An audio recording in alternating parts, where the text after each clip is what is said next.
Hello, my friends. How is everybody?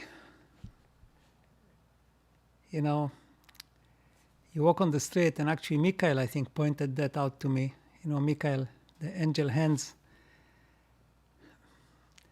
friend, that, you walk on the street, and most people are not really, very few people are smiling or are happy or,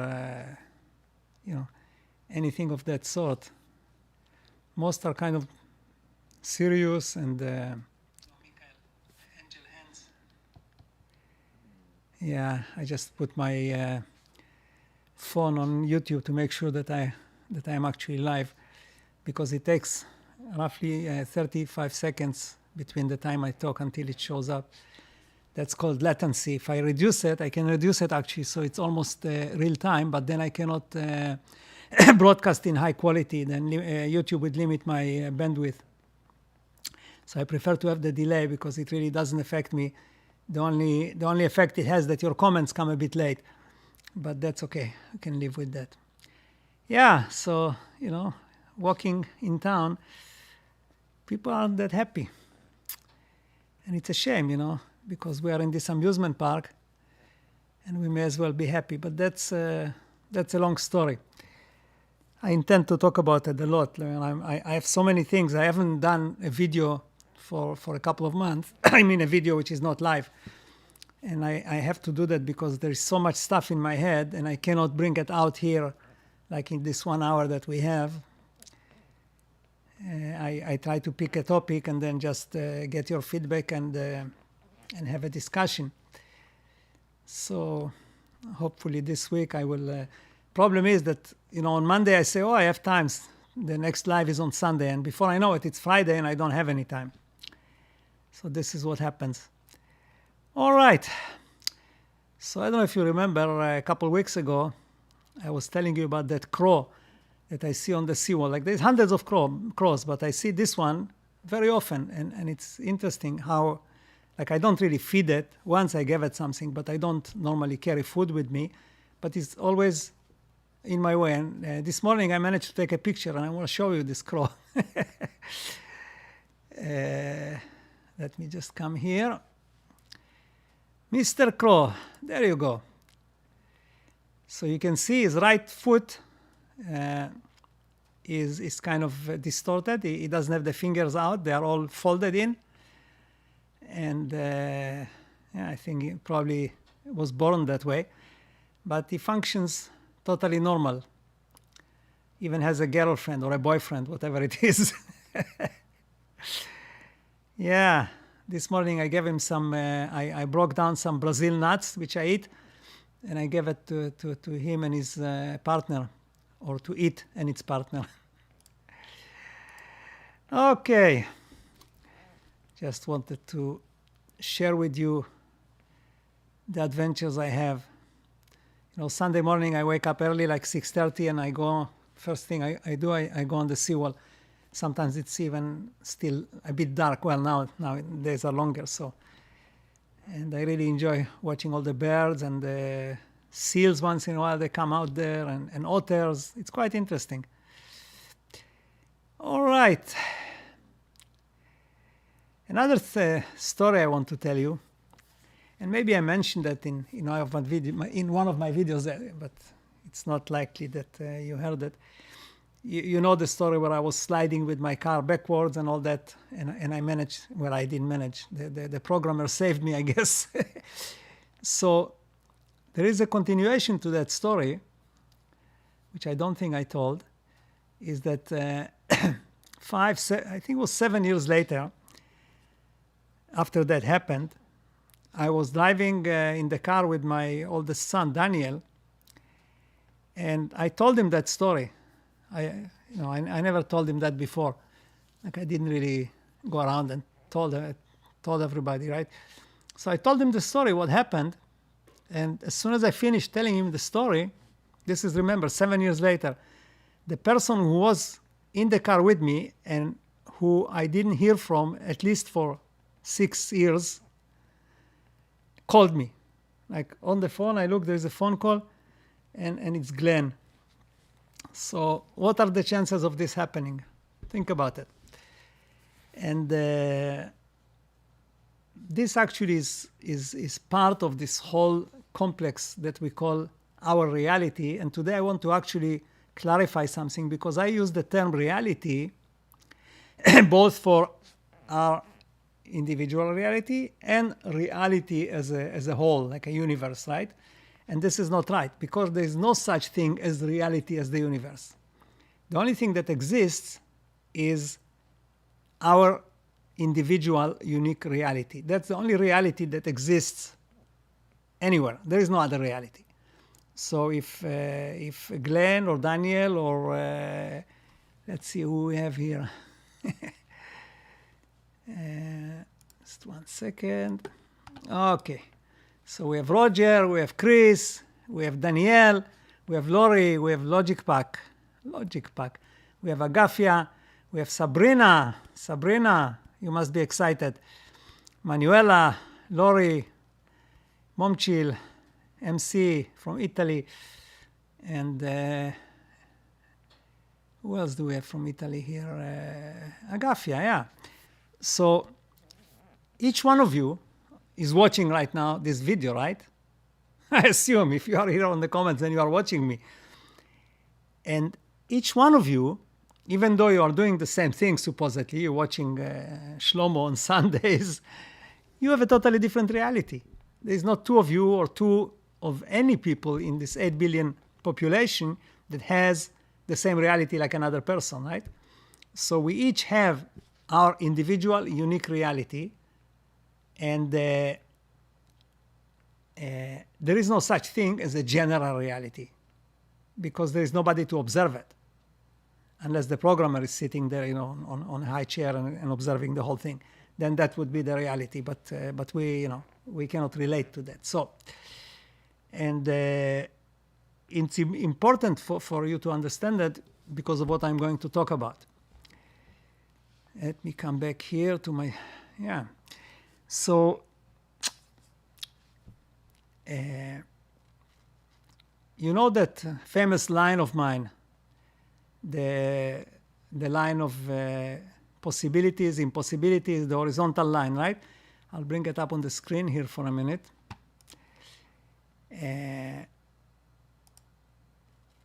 All right. So I kind of, I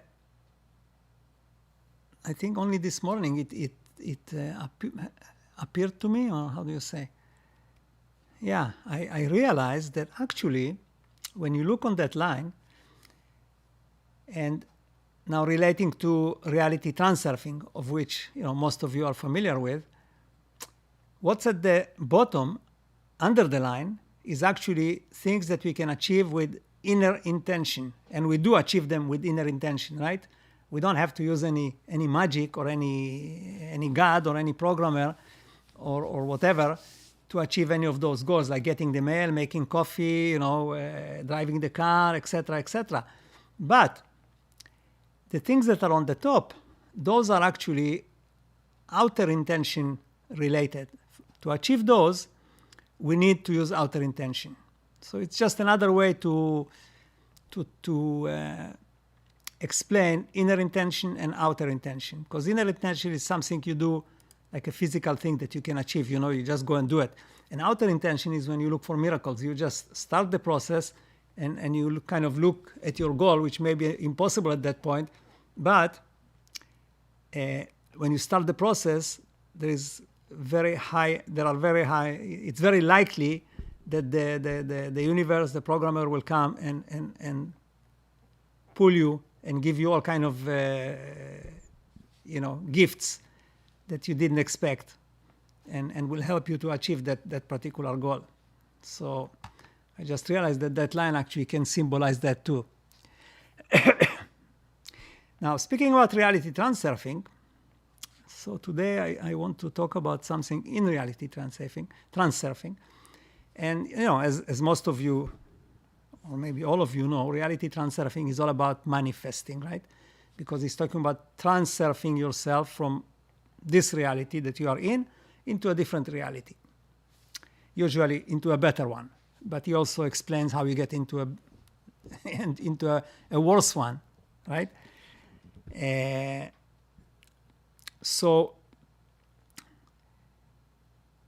what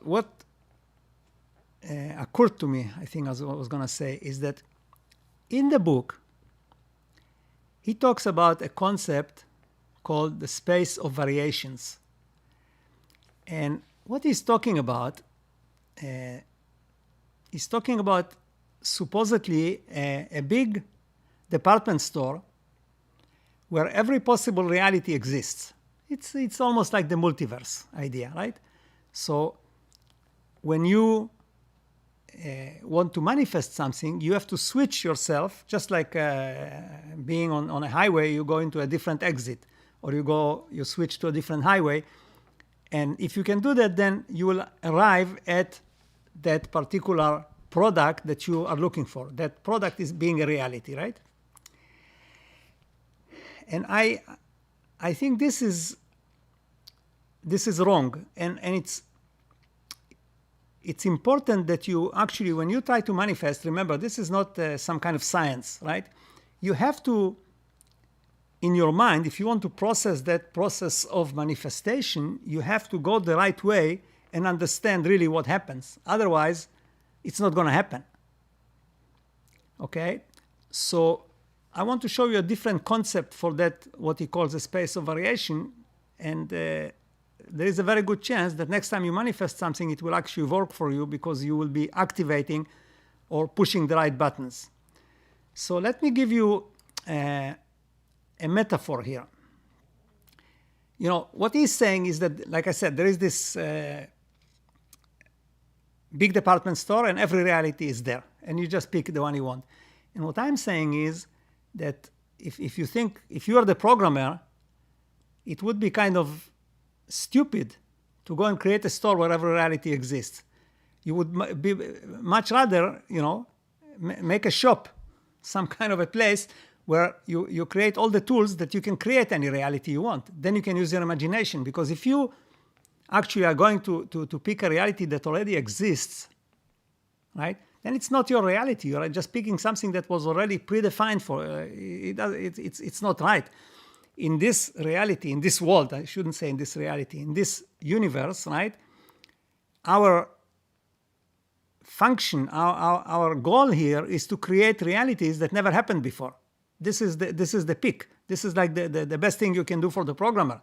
So if you are going and going to pick realities that he created in advance, like, where is the fun? where is the whole thing, right? It's totally useless. And I'll show you a metaphor here. You probably all know or heard about 3D printers, right? These days they can print anything. Here is one of those printers, right? And right, you know, it's called 3D printer. It basically, you put whatever material you want the end product to be made of, and it will create that product. They even create body parts today for implants and stuff like that, right? And you see, those are the things that actually were created by a 3D printer.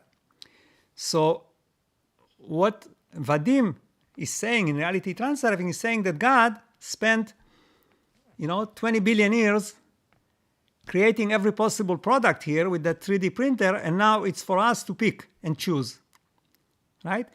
But God didn't do that. He just gave us the 3D printer and all the raw materials and said, okay, now you go and create whatever you like.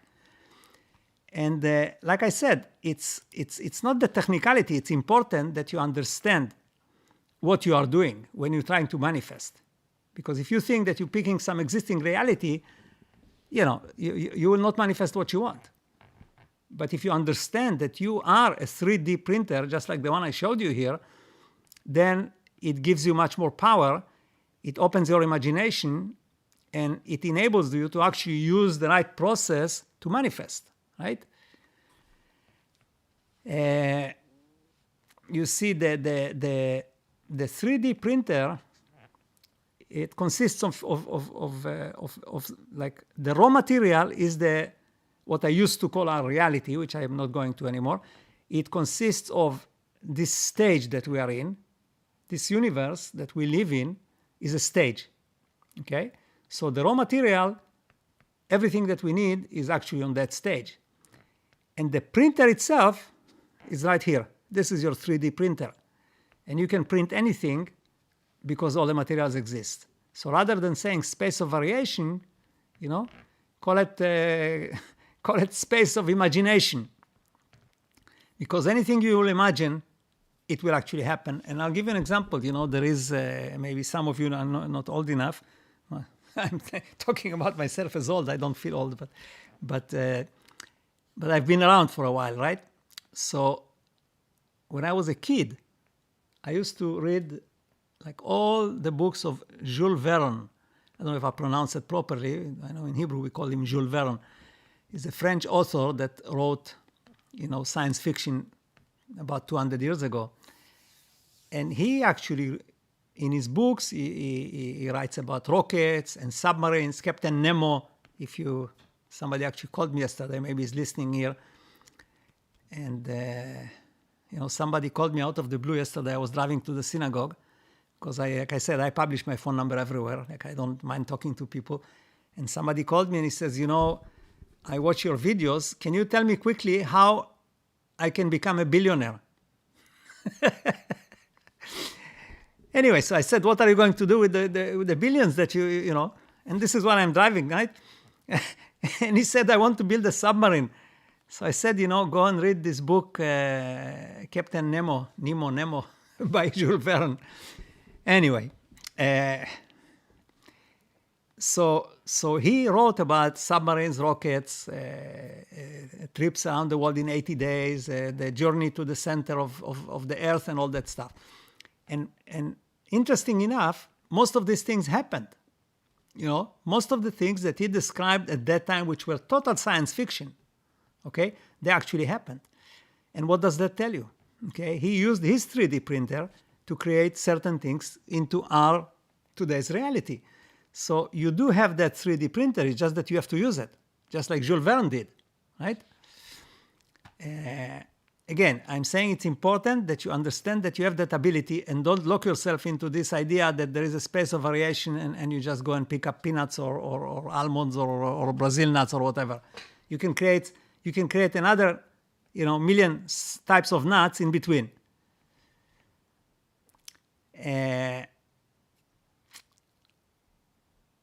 Of course, you may create a reality which is identical. Well, it cannot be ever identical, but very, very similar to other realities that were created before. And this is what we do most of the time, right? But it doesn't have to be that way, okay? This stage now that I'm talking about, that we live on, it has, this is our physical universe. It has the laws of physics, right? And it has also rules which are not physical. The rules are virtual.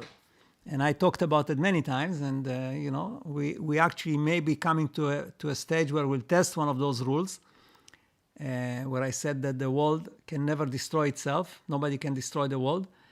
And, looking at China and the US and Russia and North Korea, just threatened that he's going to attack the United States and South Korea because they are doing some military exercises there. So that law may be tested. We will see. Bottom line is that we will test the whole idea if there is a programmer or not. I guess it's not funny, but it's an interesting concept. Somebody told me that there is a Chinese curse that says you should live in interesting times. So it looks like we were cursed with that thing.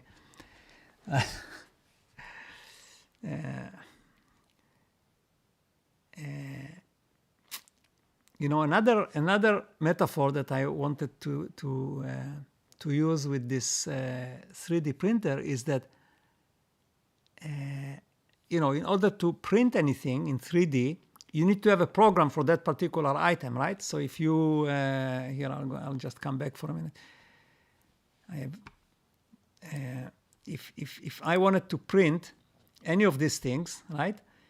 you need a particular software program that is written to generate this. Well, let's say you wanted to print this that head, right, which is on the left top there. So you would have to have some software to create it, right, that you would put into the 3D printer, and it would print that particular item. So the software to create that item is actually it's actually your mind, okay? And the hardware, like I said before, is the stuff that you received here in this universe. All right, I think that I kind of covered.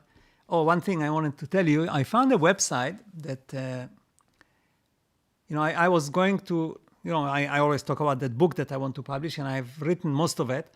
But lately I was looking to actually publish it as a video book, because I'm much better at talking than writing. I don't have the patience to sit and write. It's just me. That's why I was never good at school. I couldn't sit and write. It just drives me crazy, because I think 10 times faster than I can write. So either it's boring or I forget half of what I wanted to say.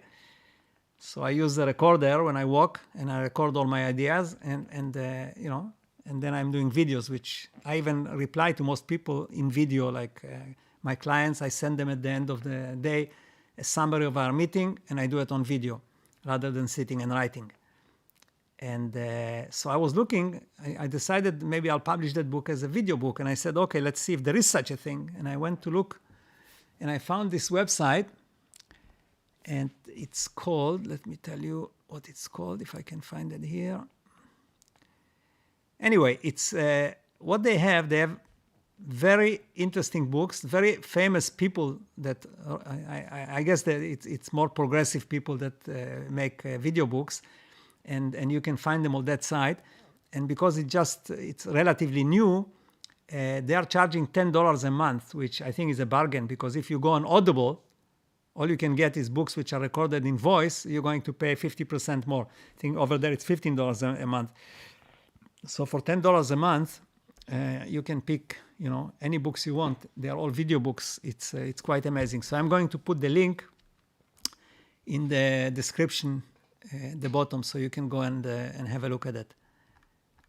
I think it's a very nice thing.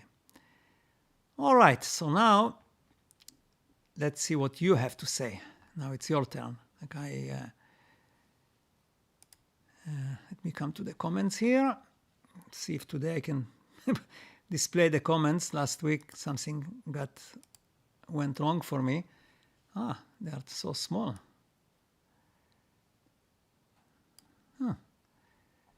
Okay. Doesn't look like I can change it right now while I'm doing the broadcast, so let's see, maybe.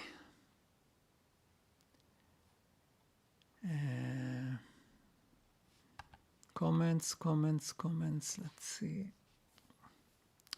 Well, I will just leave. I know I cannot read them even on my screen. They are too small. I can read them on the real comment thing, but not on this. So let's see what happens if I put a comment here. That works. Okay. All right. So great weekend, working hard to maintain focus on my goals, and great people and opportunities are materializing out of thin air. How was my weekend? I guess everybody's weekend. My weekend is good. You see, I met my favorite crow. Let me see. I'm a little bit not centered here. There we go. That's better. Okay. Greetings to all from Maryland.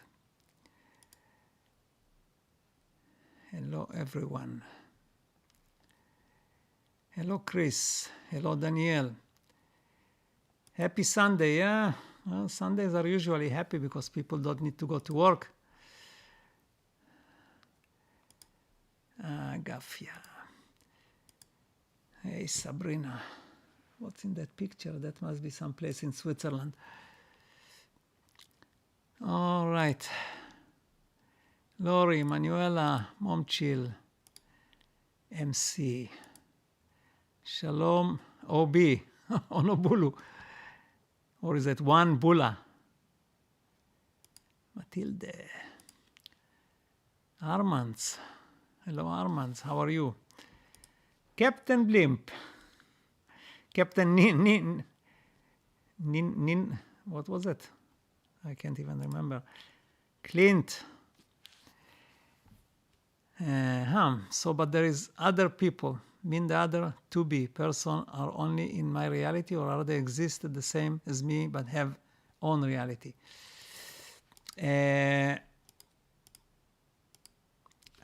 So, you know, the answer is a little bit complicated, at least from my perspective, is that first of all, everybody exists as far as they are concerned. And there is no way for us to look from outside of this universe and see who really exists. We don't have that ability, right? But every single person in this world has a reality. It doesn't matter if they are what I consider a machine or a person with a connection to being part of the programmer, because I think there is this kind of backdrop people like Dolores Cannon was describing, but they still have a reality. Just like you know, everybody has a reality. Otherwise, they wouldn't be able to function in this environment, right? What I was basically saying is that Armand, what I was basically saying is that reality only exists in our consciousness. There is no other reality, because if you took all the living, let's assume that animals also have a reality, which they probably do. So if you remove all the living things from this universe, will there be a reality? That's really what I'm saying. And in my opinion, there won't be a reality, because there's nobody to create it, because then you will get all the raw materials, but there will be no software in that 3D printer to print it.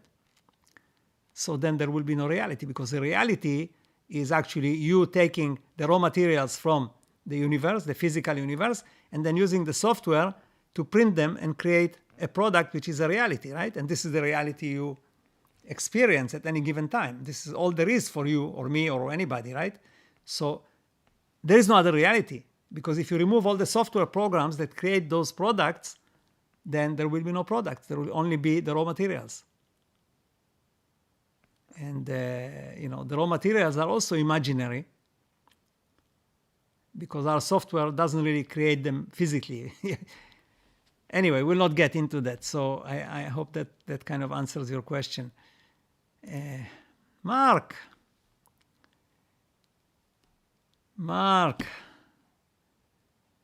you know, I'm looking at your picture here, and it's almost like when I look at the picture, it turns live to me. I don't know. It's kind of strange. I don't see it anymore as a picture. I see it like a live person, because I guess I can see through to the consciousness. So, you know what? Why don't I bring this here? No, that doesn't work. Okay, I was going to bring it to my camera screen so I can look at you while I'm reading the comments, but you know what? I can really bring the comments here. Let me just do that. In that case, I will be looking at you. Oh, now they got bigger. Interesting. Okay, they disappeared of that. Okay, that doesn't really work.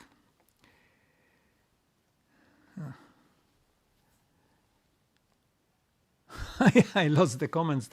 I tried to put them on my the screen that's in front of the camera, but they are gone.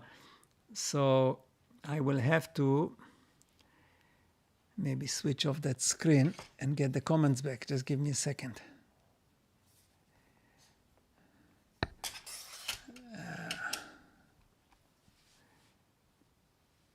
They are gone. Okay. I still have them on my phone, but that's not a good way to do it. But if I have no choice, that's what I'll do. Okay, just a second. This is not good.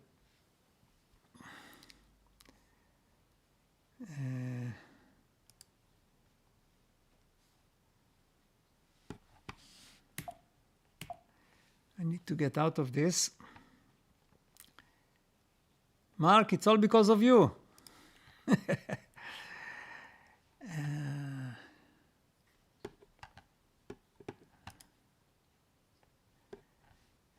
Let me see what I can do here. Oh, that doesn't really work. Okay. All right, now I fixed it. Sorry for that. You know, when you run something live, it's hard to deal with technical issues at the same time. So, all right, now I can actually do it. Let's go back to Mark.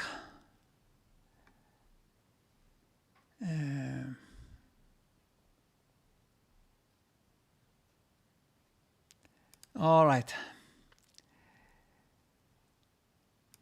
I am French and you pronounce Jules Verne properly. Thank you. Jules Verne, okay. Thank you. See, because I lived 6 years in Quebec, in Montreal, but I didn't learn any French, unfortunately, because everybody spoke English there. So,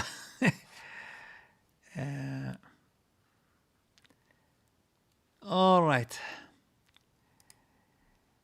Is more empowering than space of variations. Well, that was the idea, right? I want to empower you. This is the whole thing, because I think when you feel that you're going shopping for something, a product that already exists, it doesn't give you any power. You're just trying to kind of imagine and move your tail, whatever he calls it in Tufti.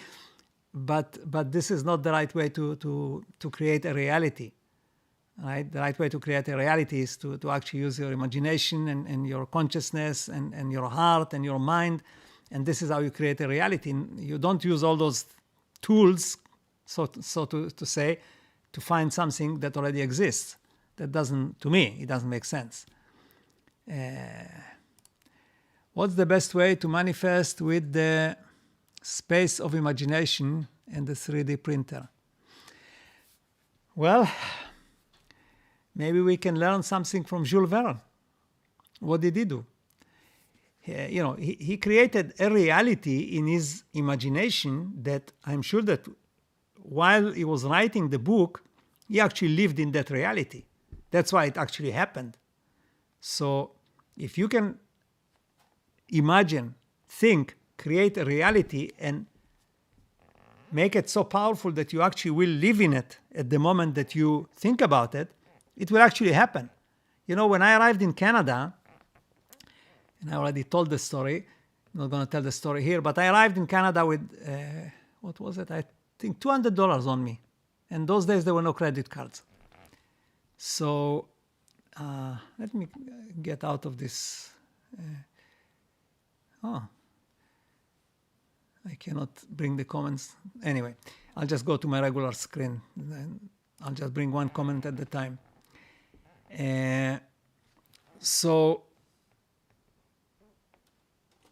Okay. So I arrived here with $200, and then I managed to get a job, and I was making something like, at that time, I think it was $120 a week, which was a lot.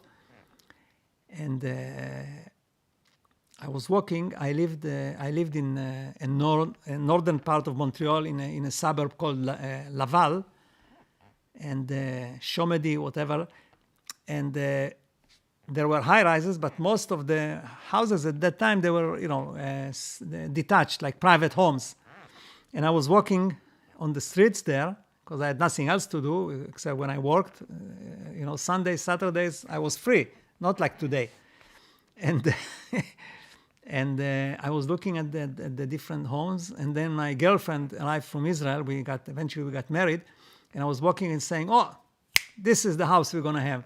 Oh, And you know what? Within a year or so, I managed to buy a house because I felt so strongly that actually I owned that house, and I was actually looking at it, and I imagined, I'm fixing the backyard and cleaning the front and cutting the grass, and so the best way to create a reality is to imagine, think, live that reality, and take physical action to arrive there.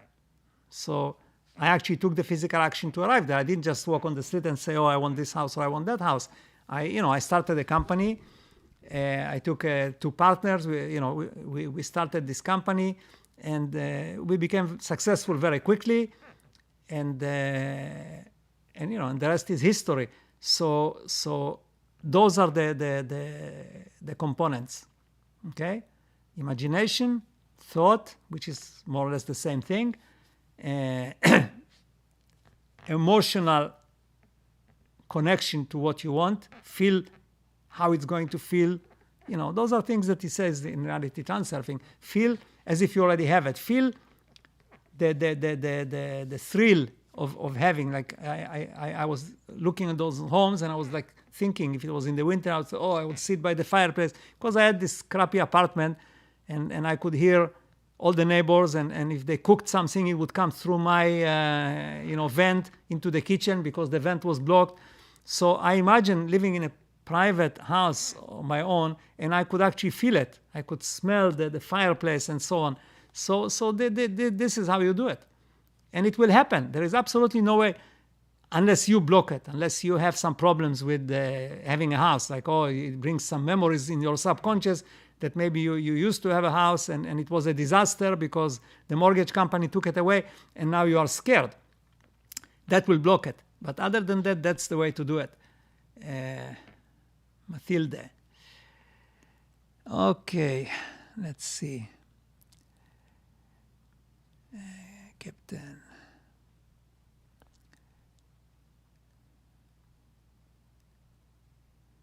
Roger, okay.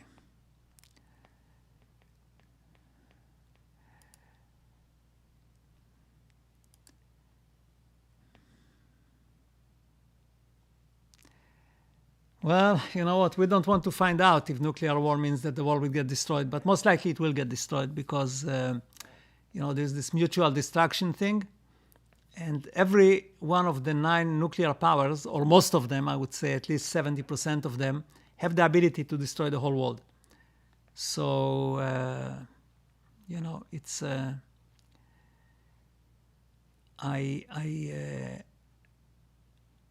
I have good reasons to believe that that cannot happen. And I will probably talk about it in some video, which is not going to be live. But this is not going to happen. And if it happens, you won't fight me to tell me that I was wrong anyway, so it doesn't matter. It's, there is that story that, like this great, powerful king, he had a dog, and he really loved the dog, but he wanted somebody to teach the dog how to speak, because he wanted to communicate with the dog. He wanted to see what the dog, or to hear what the dog has to say. So he went to his kingdom and he said, anybody that can come and teach my dog how to speak, he's going to get, like my daughter, he's going to get, basically he's going to get half the kingdom. But if he doesn't succeed, I'm going to cut his head off. So nobody wanted to go there, right? I'm not going to go and train the dog to speak, and then, he's going to cut my head off. But then this one old guy, and if you are Jewish, you're going to say this Jewish guy, and if you are Chinese, it doesn't matter. He goes to the king, he says, I know how to do it, I'll do it for you. So his friend said, are you mad? Like, what are you doing? He says, listen, to train a dog how to speak takes time. In the meantime, either the dog or the king or me or somebody's going to die. Something will happen. In the meantime, I'll have fun. So this is the same thing with this nuclear war. Just have fun.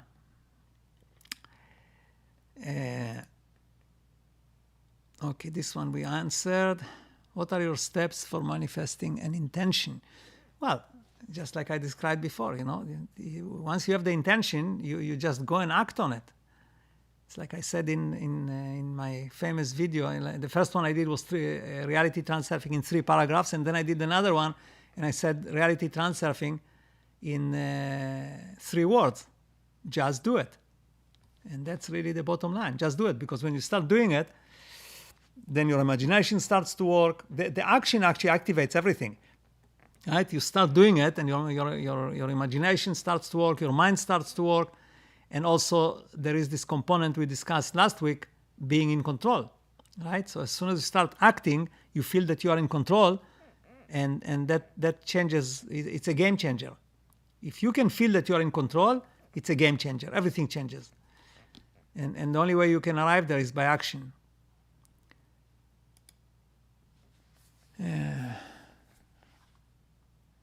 Thank you. Thank you, Elaine. Thank you. Appreciate it. And let me see here. Danielle, what do you think about resistance as we work shift to create these realities that have never existed before?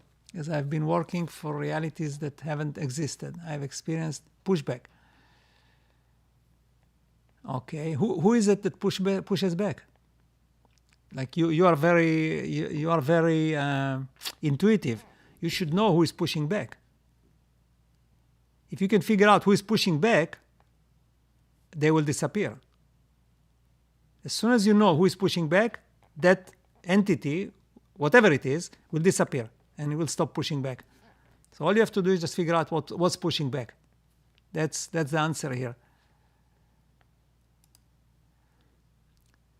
Do I think about dreams affecting outer intention? I had a very vivid dream.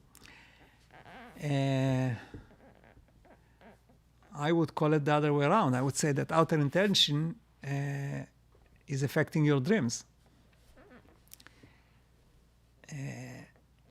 Dreams, and I will maybe say something similar to what Reality Transurfing is saying.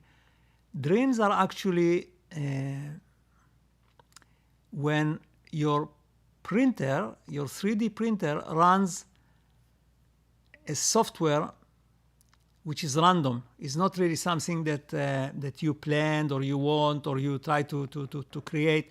It's just because you are sleeping, you are totally out of control, but your computer, your mind keeps going, right?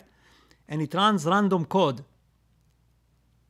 And that random code creates random products. So, like in the dream, I have sometimes dreams which are totally like, it's like being an alien type thing. You get things that cannot happen in reality. Well, they can, but they're not likely to happen in reality, in your reality, awakened reality, right?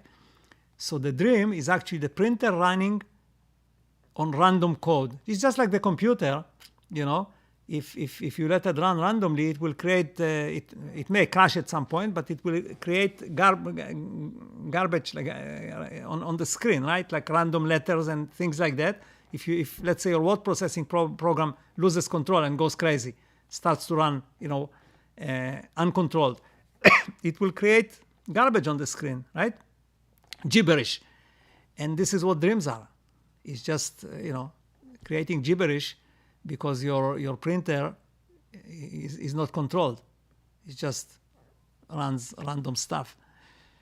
And it is possible, and I think that idea comes from the Bible, that the programmer or the outer intention or the universe, call it whatever you like, sometimes takes over that printer while you are sleeping and prints stuff for you as a message. That's a possibility. Because if you believe the Bible, right, there's this Joseph, he had all these dreams that he told Pharaoh about the hunger that's coming and the 7 years of good 7 years and then the bad 7 years, and that all came to Pharaoh in a dream. And Joseph told him that this dream was from God because he wanted to tell you what's going to happen so you can get ready. And then Pharaoh made Joseph like his deputy, even though he just came from the prison. So, Lori, what is happening when we think of a song we want to hear on the radio, and when we turn on the radio, the song is playing? This happened to my mother's yesterday. The song was this is a very, very hard question to answer, and I'll tell you why.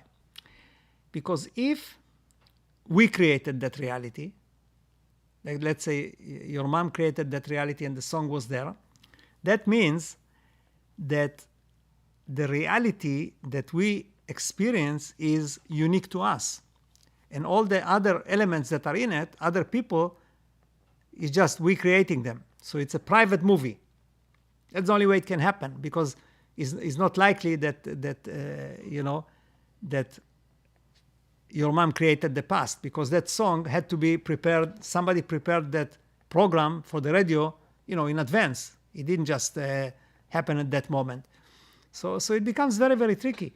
And this is why we say that God, the programmer, is such a thing that we cannot understand, because we cannot understand how this kind of stuff can happen. Right? The other possibility here is, which is like totally revolutionary and crazy, is that the past, as we understand it, doesn't exist, and it's created in real time together with the present. And because it's created in real time, to us it looks like that was the past. So I don't know if you get what I'm saying. What I'm saying is that what you conceive as a past, like when you think, oh, yesterday I had dinner and I went to see that never happened. It just it just runs into your mind the same as the present. So it becomes part of your reality, okay? Let me put it, that is actually easier to explain. Your reality, my reality, includes the past, because my reality is everything that I experience at this very moment, the present moment, right? But in that present moment exists the past as well. The past doesn't exist anywhere else. It only exists in the present moment that I perceive at this very present moment, right? Because I remember what happened yesterday, but that's part of the present. It's not part of the past. So if I was to disconnect all your senses from your mind, including the thinking ability and the memory ability, and plug in a computer, I could create any past for you and you would believe it's true. So that's a possibility, that the past really is created in real time together with the present, and it becomes part of our reality. And in that case, this can happen, because obviously, if they play that song, the past becomes that song was created, they prepared it the day before, and everything is fine. Anyway, maybe I was just rambling here and I didn't explain myself, but this is something I think about it once in a while, because otherwise it's very hard to explain how synchronicity happens, because most of the things in synchronicity have to be prepared in advance. So how would reality know that I will think about that song, or I will think about somebody and then that person will call me, right? The person would be, maybe that's not the right way, the right example, but if I'm driving and I'm thinking about this unique car and it appears in front of me, like, where did it come from? That person had to know in advance, subconsciously, that I will think about the car in order to drive and be there, right? And that doesn't make any sense. All right.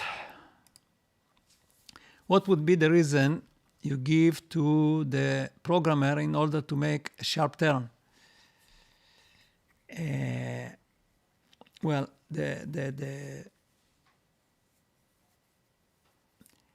this is like you mixing up two things that I said. I never said them together, okay? The sharp turn is a different concept, even though it might be one of the things you do, but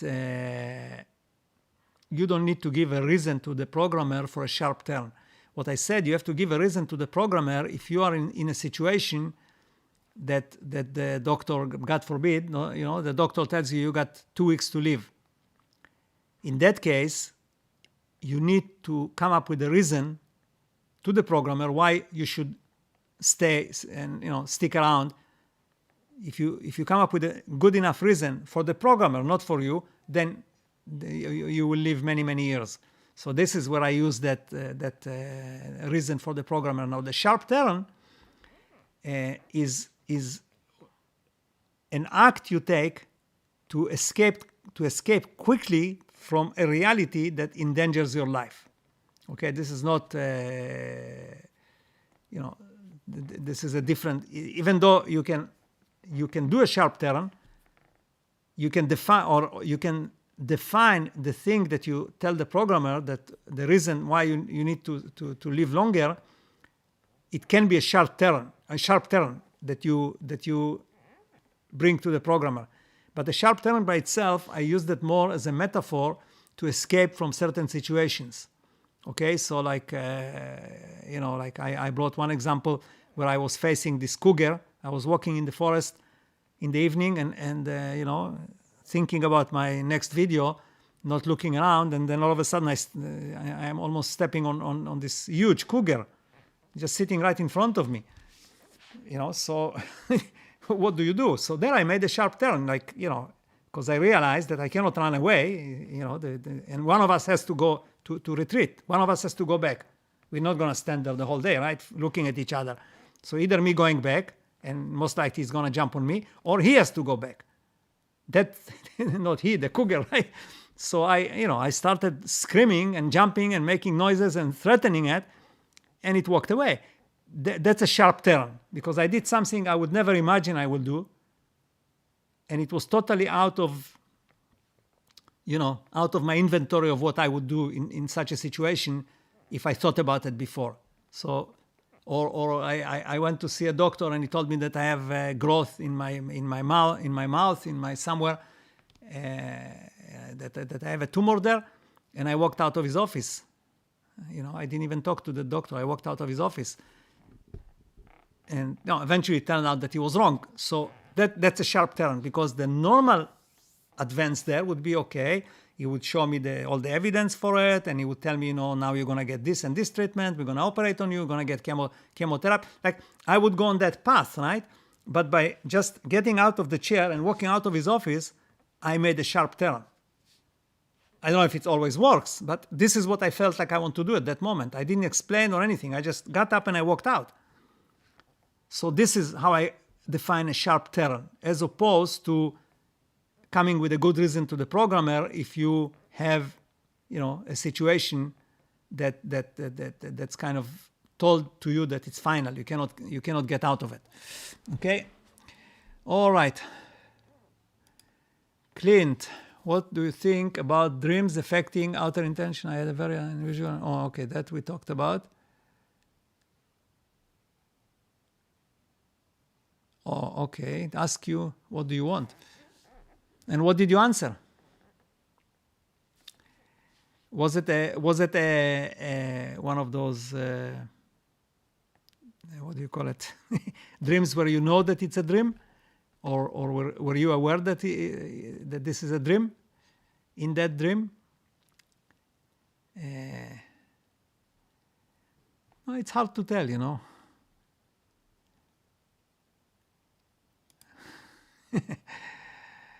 Yeah.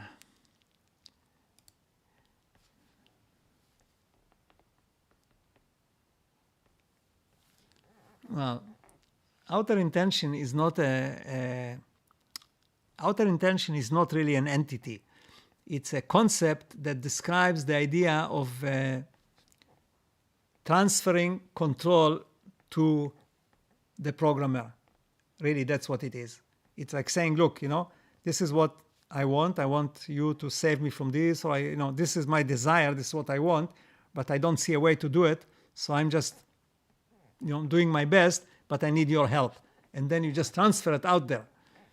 So when you say outer intention, it's not an entity that can talk to you or anything else. It's it's the programmer. It's that collective consciousness that we live in. Obina, do you think that we visit the space of imagination when we sleep and we dream? No, well, I just described earlier, when you sleep and dream, it's just, your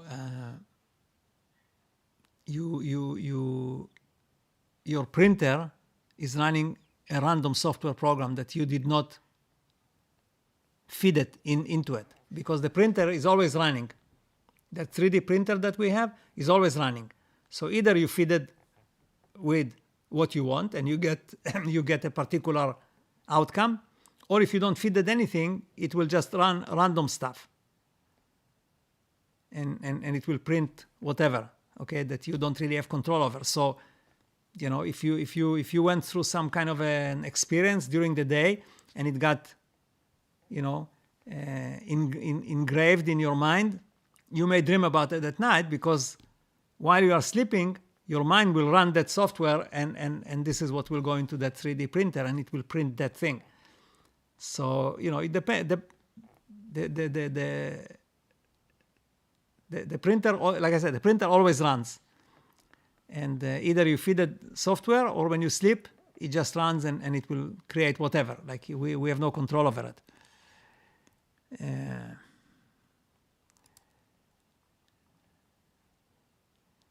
I always thought that the reason we sleep is because the programmer's capacity, because the programmer runs everything. We are all into the programmer's consciousness. So this way, he only has to deal with 50% of the population at a time instead of 100%. He saves himself, half the work. Because when we sleep, the programmer doesn't have to deal with us. It's just a joke.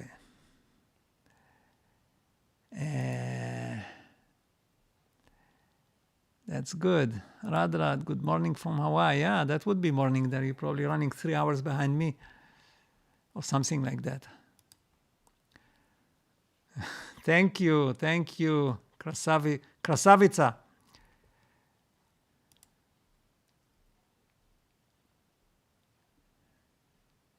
James.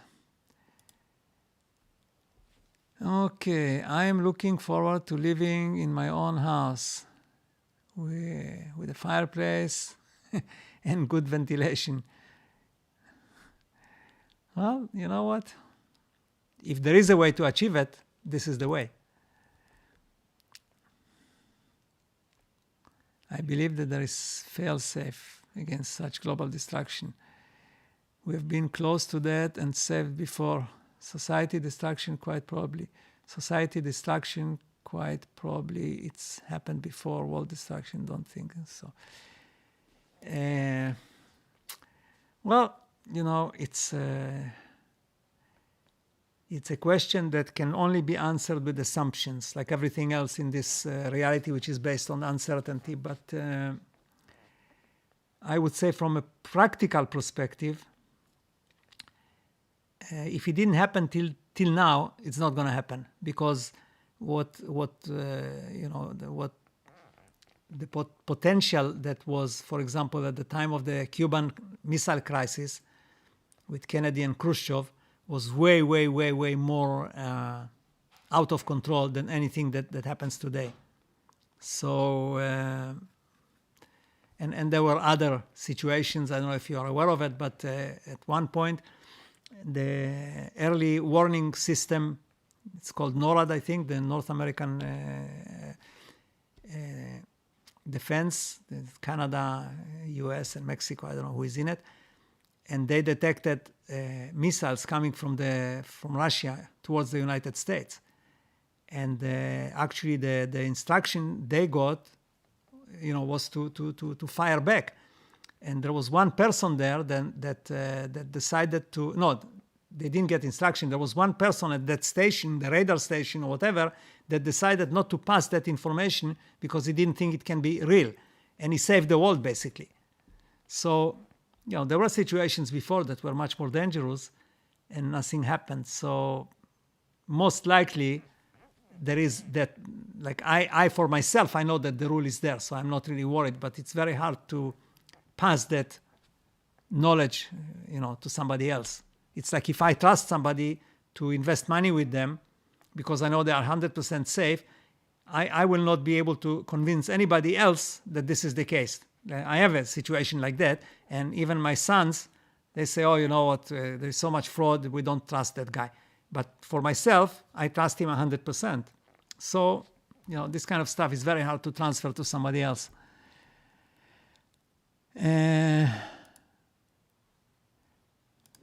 Let's see. About feeling as if you have achieved the desired outcome, it has been a bit tricky, because one time I manifested something major in my life and felt very normal. There was no excitement. Well, it's very hard to control your feelings. That's unfortunately, that's how it works. It's very hard to control emotions, right?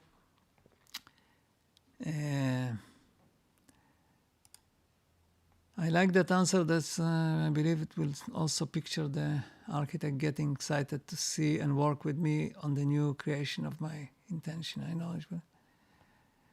Well, you know, I think you are due for some success, and again, I have a feeling that it will happen to you one way or another.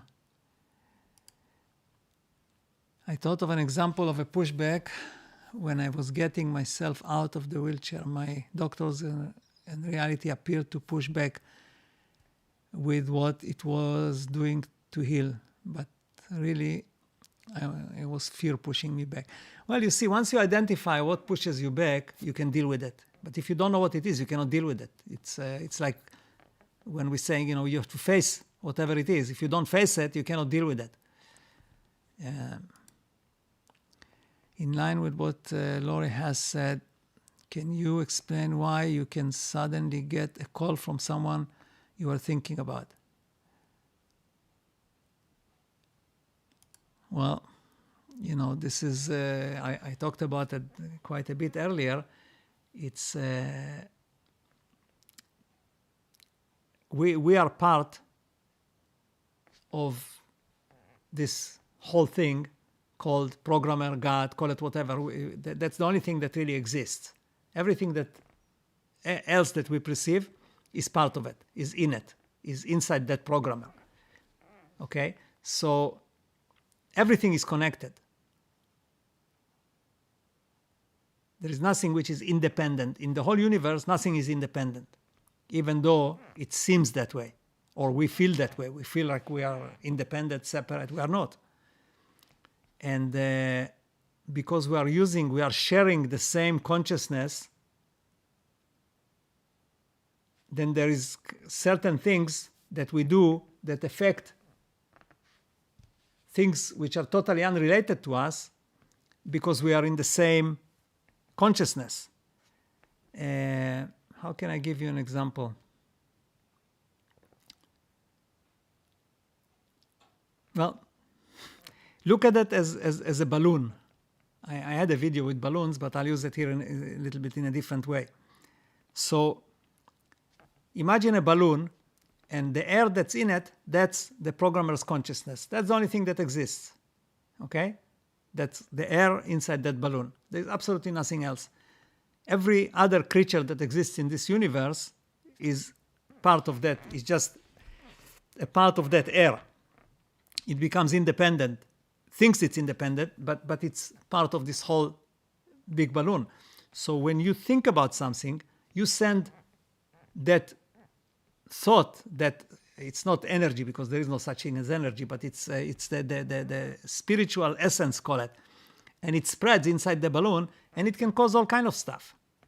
It's when they say that, you know, a butterfly flaps its wings in China, and it creates a storm or a typhoon in the Philippines or in the US, right? And this is the reason for it. So when you think about something, and remember, that has to go through that uncertainty filter first. So it's not going to happen every time, because we don't know why it happens or why it doesn't happen. But there is a good chance it will happen. When you think about something, it will create some other effect somewhere else. And most of the time you wouldn't know unless it comes back to you, right? If somebody calls you, then you know that it happened. But what if your thought created something totally different, in a different country with a different person? You would never know that. And I think this is how this reality works. It's fed continuously by our thoughts.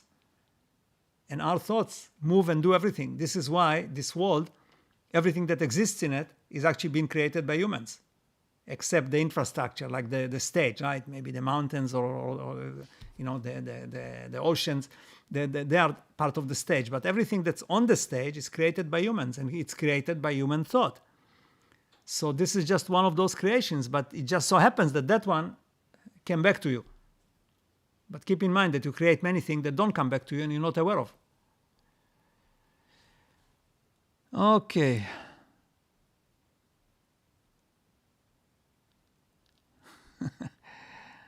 Should I stay or should I go? That's a good question by itself.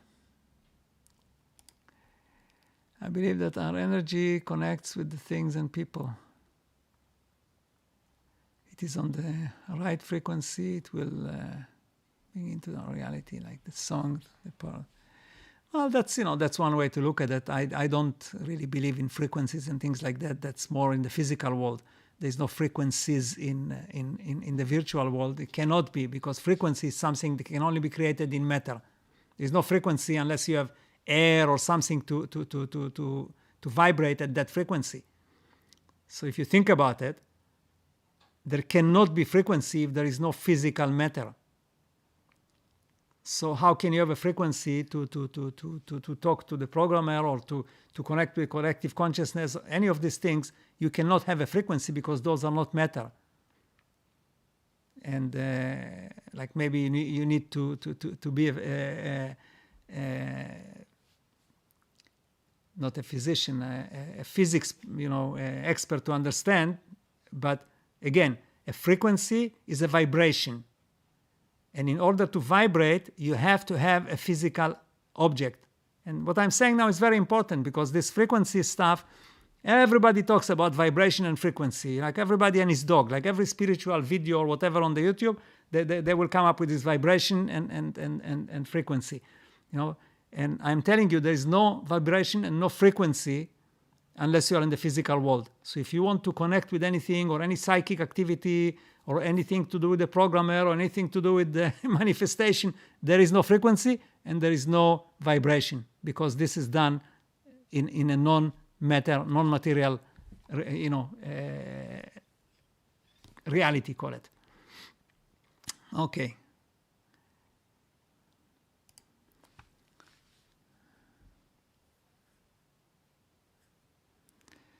Well, you know what?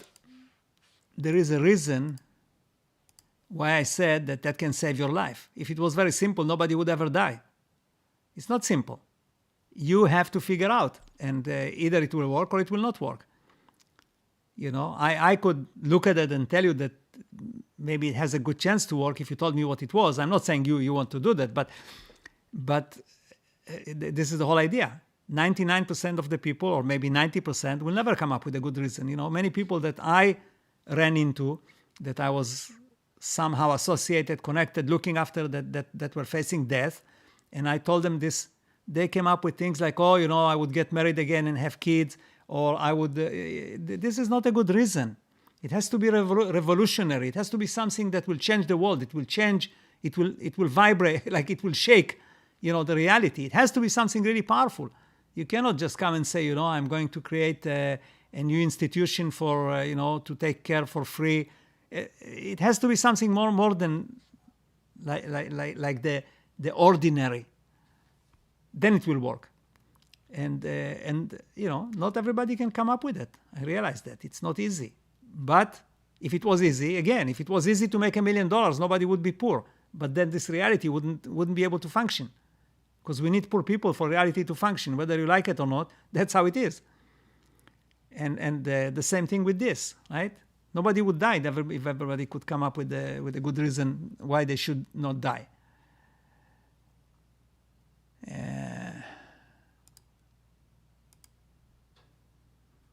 A programmer will let us live if our contribution is great enough, like your contribution.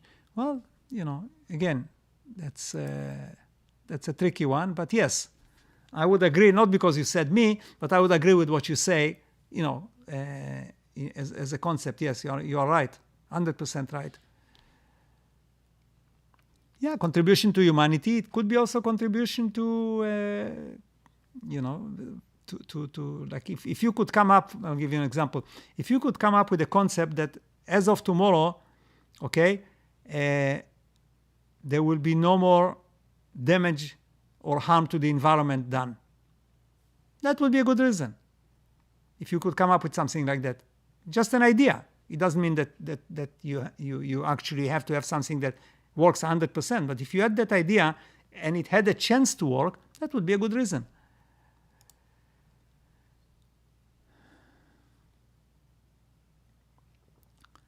Yeah, that's really what it is. Yeah. But it's very hard to let go, right? It's that's the whole thing. You know, coming back to that cougar, I actually let go, but it wasn't me. It just happened because I didn't feel like I am there. I felt like that it's somebody else doing the whole thing and I'm just observing. And maybe that's why it worked. Hello, Eddie.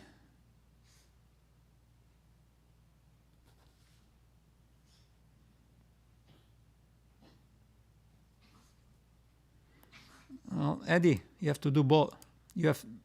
Let me just put that back here. You have to do both. This is what I say. You have to do the virtual stuff, the imaginary stuff, and you have to do the physical stuff together.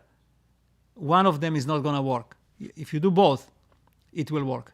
Because you have to drive your car, right? I told you that when we talked. You have to drive your car for God to be able to help you steer it. If it's not moving, nobody can help you steer it. So if you don't look for a job or you're not looking for how to make some money, then how can somebody steer it in a way that you will make enough money to get a house? Like the house is not going to fall out of the sky. But you need both. Perhaps we vibrated the creation certain video to connect with a certain code of reality. Well, you know, whatever you vibrate, like I said, it can only happen in physical reality. It cannot happen anywhere else. So you cannot take that vibration and send it to the universe. That only can happen with your thinking and your imagination and your emotions, but there's no vibration there. Vibration is a physical, like if you look at, I'm sure if you look on Google or wherever, Wikipedia, you will see that this whole issue of vibration is only when you have physical matter. That's the only thing that can vibrate. Nothing else can vibrate. Because if there's nothing to vibrate. And in consciousness, there's nothing. You know, if you probably watched my videos about nothingness and all that. How does something assume frequency? You take the fundamental and split it through a prism. No, you cannot be colors either, you see. This is all physical. There is no colors in the virtual world. In order to create a color, you have to have a physical entity. Anyway, that's for a different video. It's very hard to comprehend because we are a physical creature, like and we cannot even imagine what it's like being just a consciousness. Right? With no physical, with no raw material, like I said, for the printer. Like, what happens? You cannot do anything. So the frequency and the colors and any of that stuff cannot happen, cannot be transferred to a virtual world. You can only imagine it, but there is no frequency. The frequency cannot exist in your imagination because the frequency is a physical thing.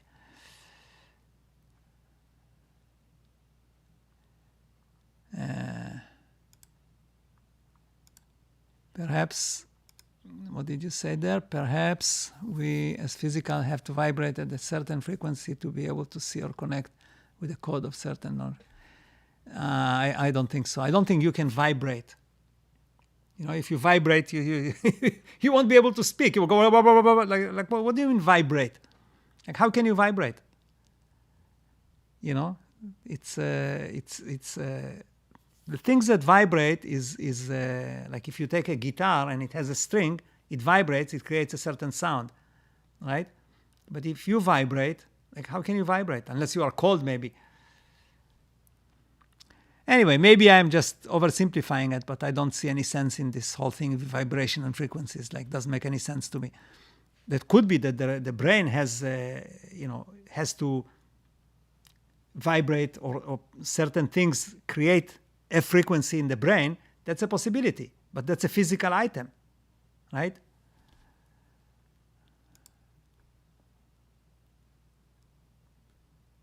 Yeah, that is probably the case. But again, it's like what I talked about at the very beginning with reality transurfing. Like you're taking the wrong concepts, and you may create the wrong reality.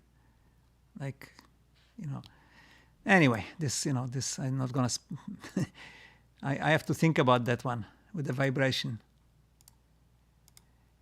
Then how does it happen if we think of things and then it manifests?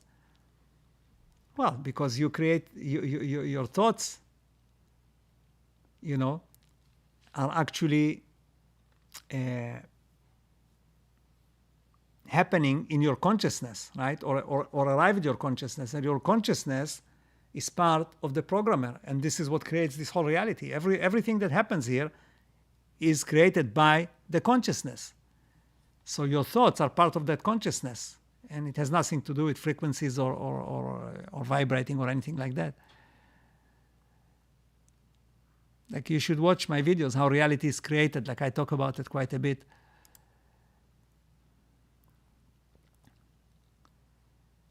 Well, depends what feelings. Everything, first of all, everything is in the virtual world. Nothing, there is no real world. The real world that you perceive doesn't exist. It's just like a dream of God. Okay, and you are part of that dream, and it becomes real for you. But it doesn't really exist. If you moved out of the universe, you wouldn't see it. It's not there, because nothing exists. It only exists in our mind, in our consciousness, right? So what was the virtual world is that part of the physical world. It's the other way around. The physical world is part of the virtual world. And when you are in the physical world, which we are, because this is what is projected to us as reality, then we can only do physical things. But when we manage to do something non-physical, while we are connected to the consciousness, then it can create a physical feedback. And this is how we create reality.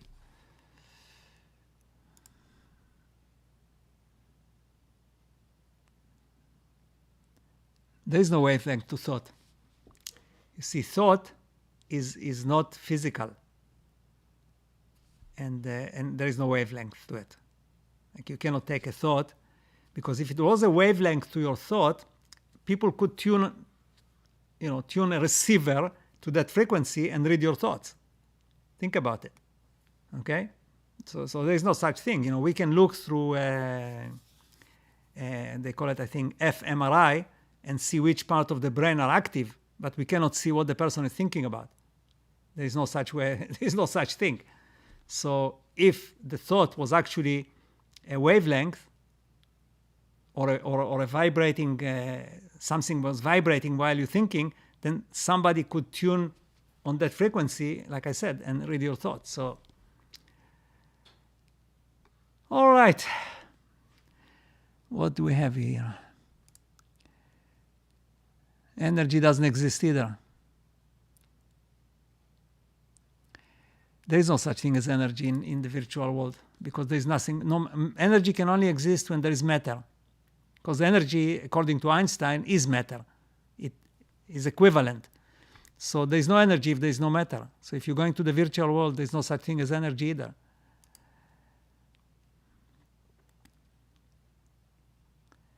Reality is grown. Of course it's grown. It's something you create. Like, go 100 or 200 years ago and look what happened in those 200 years.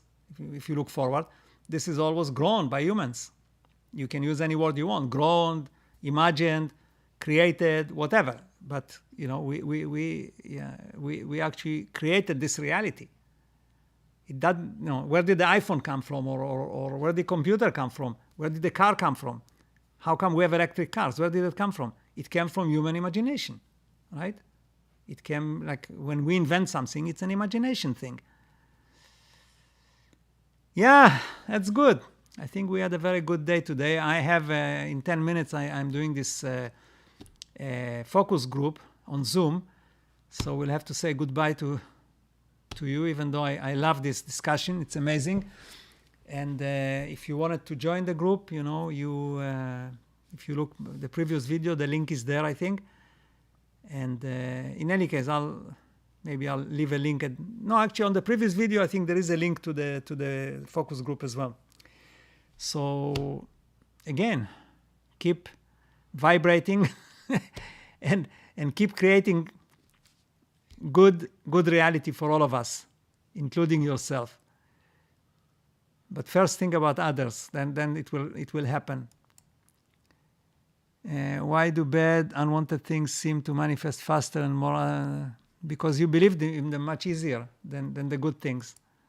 And when you believe in something, it happens. It's very easy to believe that something bad will happen. It's much harder to believe that something good will happen, just because of our experience, right, in the past.